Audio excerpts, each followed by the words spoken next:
I first met in person with Mary E. in the summer of 2007. I had arranged with her husband of 15 years, Terrence, to see her for an interview. Mary had initially agreed, since I was not a newsman but rather an amateur writer gathering information for a few early college assignments, and, if all went according to plan, some pieces of fiction. We scheduled the interview for a particular weekend when I was in Chicago on unrelated business, but at the last moment Mary changed her mind and locked herself in the couple's bathroom, refusing to meet with me. For half an hour I sat with Terrence as we camped outside the bedroom door, listening and taking notes while he attempted fruitlessly to calm his wife. The things Mary said made little sense, but fit with the pattern I was expecting. Though I could not see her, I could tell from her voice that she was crying, and more often than not, her objections to speaking with me centered around an incoherent diatribe on her dreams, her nightmares. Terrence apologized profusely when we ceased the exercise, and I did my best to take it in stride.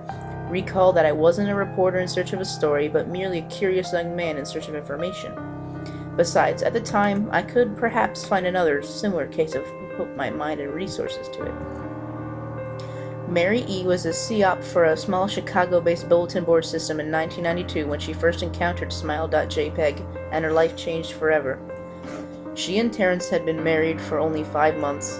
Mary was one of an estimated 400 people who saw the image when it was posted as a hyperlink on the BBS, though she is the only one who has spoken openly about the experience. The rest have remained anonymous, or are perhaps dead. In 2005, when I was only in 10th grade, smile.jpg was brought to my attention by the burgeoning interest in web-based phenomena. Mary was often a cited victim of what is sometimes referred to as Smile.Dog, the being smile.jpg is reputed to display.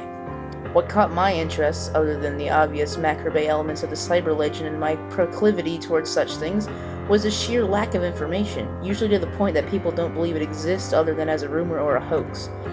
It is unique because the entire phenomenon centers on a picture file. That file is nowhere to be found on the internet.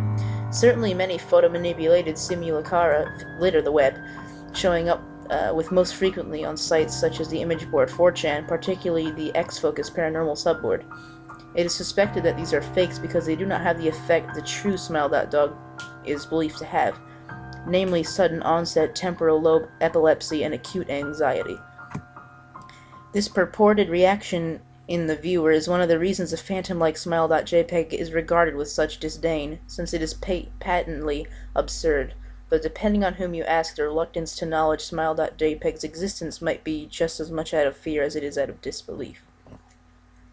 Neither smile.jpg nor smile.dog is mentioned anywhere on Wikipedia, though the websites feature articles on such other, perhaps more scandalous shock sites, such as hello.jpg or Two Girls, One Cup. Any attempt to create a page pertaining to smile.dog is summarily deleted by any of the encyclopedia's many administrators. Encounters with smile.jpg are the stuff of internet legend. Mary E.'s story is not unique. There are unverified rumors of smile.jpg showing up in the early days of Usenet, and even on one persistent tale that in 2002, a hacker flooded the forums of humor and satire website. Something awful, with a deluge of smile.dog pictures rendering almost half the forum's users at the time epileptic. It is also said that in the mid to late 90s, the smile.jpg circulated on Usenet, and as an attachment of a chain email with the subject line, "Smile, God loves you." Yet, despite the huge exposure these stunts would generate, there are very few people who admit to having experienced any of them, and no trace of the file or any link has ever been discovered. Those who claim to have seen smile.jpg often weakly joke that they were far too busy to save a copy of the picture to their hard drive. However, all alleged victims offer the same description of a photo. A dog-like creature, usually described as appearing similar to a Siberian husky, illuminated by the flash of the camera, sits in a dim room, the only background detail that is visible being a human hand extending from the darkness near the left side of the frame. The hand is empty, but is usually described as beckoning.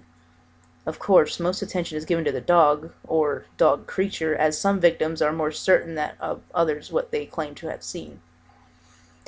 The muzzle of the beast is reputedly split in a wide grin, revealing 2 rows of very white, very straight, very sharp, very human-looking teeth. This is, of course, not a description given immediately after viewing the picture, but rather a recollection of the victims, who claim to have seen the picture endlessly repeated in their mind's eye during the time they are, in reality, having epileptic fits. These fits are reported to continue indeterminately, often while the victims sleep, resulting in very vivid and disturbing nightmares. These may be treated with medication, though in some times it is more effective than others. Mary E., I assumed, was not on effective medication. That's why after my visit to her apartment in 2007, I sent out feelers to several folklore and urban legend-oriented news groups, websites, and mailing lists, hoping to find the name of a supposed victim of Smile.Jpg who felt more interested in talking about his experiences. For a time, nothing happened, and at length I forgot completely about my pursuits, since I had begun my freshman year of college and was quite busy. Mary contacted me via email, however, near the beginning of March of 2008. Dear Mr. L., I am incredibly sorry about my behavior last summer when you came to interview me. I hope you understand that it was no fault of yours, but rather my own problems that led me to act out as I did. I realize that I could have handled the situation more decorously, however, I hope you will forgive me. At the time, I was afraid. You see, for 15 years I have been haunted by Smile.Jpg. Smile.Dog comes to me in my sleep every night. I know that sounds silly, but it is true. There is an ineffable quality about my dreams, my nightmares, that makes them completely unlike any real dreams I have ever had. I do not move, and I do not speak. I simply look ahead, and the only thing ahead of me is the scene from that horrible picture.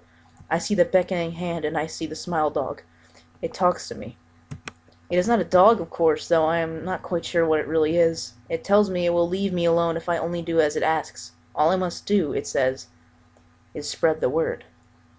That is how it phrases its demands, and I know exactly what it means. It wants me to show it to somebody else. And I could.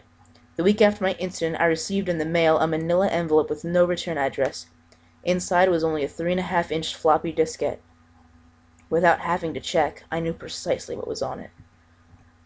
I thought for a long time about my options. I could show it to a stranger, a coworker. I could even show it to Terrence, as much as the idea disgusted me. And then what would happen? Well, if Smile.Dog kept its word, I could sleep. Yet, if I lied, what would I do? And who was to say something worse would not come for me if I did as the creature asked? So I did nothing for 15 years, though I kept the diskette hidden among my things. Every night for 15 years, Smile.Dog has come to me in my sleep and demanded that I spread the word. For 15 years I have stood strong, though there have been many hard times.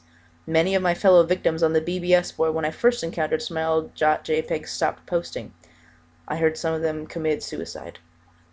Others remained completely silent, seemingly disappearing off the face of the web. They are the ones I worry about the most. I sincerely hope you will forgive me, Mr. L., but last summer when you contacted me and my husband about an interview, I was near the breaking point. I decided I was going to give you the floppy diskette. I did not care if Smile.Dog was lying or not. I wanted it to end. You were a stranger, someone I had no connection with, and I thought I would not feel sorrow when you took the diskette as part of your research and sealed your fate.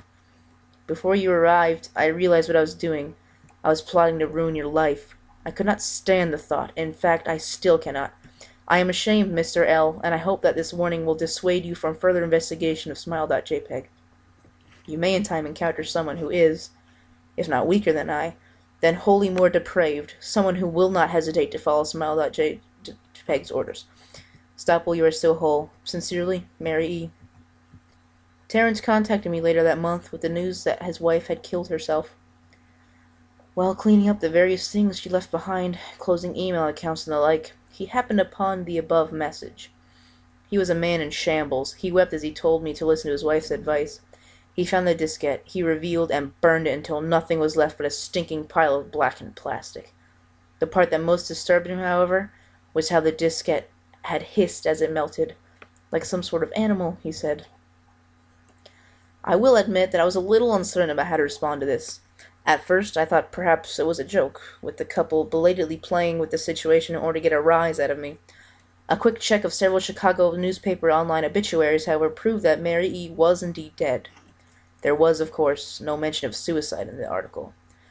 I decided, for a time at least, I would not further pursue the subject of Smile.jpg, essentially since I had finals coming up the end of May. But the world has an odd way of testing us. Almost a full year after I returned from my disastrous review from Mary E., I received another email. Hello. I found your email address through a mailing list. Your profile said you were interested in Smile.Dog. I have seen it. It is not as bad as everyone says. I have sent it to you here. Just spreading the word. Smiley face. The last line chilled me to the bone. According to my email client, there was one file attached called, naturally, smile.jpg. I considered downloading it for some time. It was most likely a fake, I imagined, and even if it weren't, I was never wholly convinced of smile.jpg's peculiar powers. Mary E. account had shaken me, yes, but she was probably mentally unbalanced anyway. After all, how could a simple image do what smile.jpg was said to accomplish? What sort of creature was it that could break one's mind with only the power of the eye? And if such things were patently absurd, then why did the legend exist at all? If I downloaded the image, if I looked at it, and if Mary turned out to be correct, if Smile.Dog came to me in my dreams demanding I spread the word, what would I do? Would I live my life as Mary had, fighting against the urge to give in until I died? Or would I simply spread the word, eager to be put to rest? And if I chose the latter route, how could I do it? Whom would I burden in turn? If I went through with my earlier intention to write a short article about smile.jpg, I decided I could attach it as evidence, and anyone who reads the article, anyone who took interest, would be affected. And even assuming the smile.jpg attached to the email was genuine, would I be capricious enough to save myself in that manner? Could I spread the word? Yes. Yes, I could.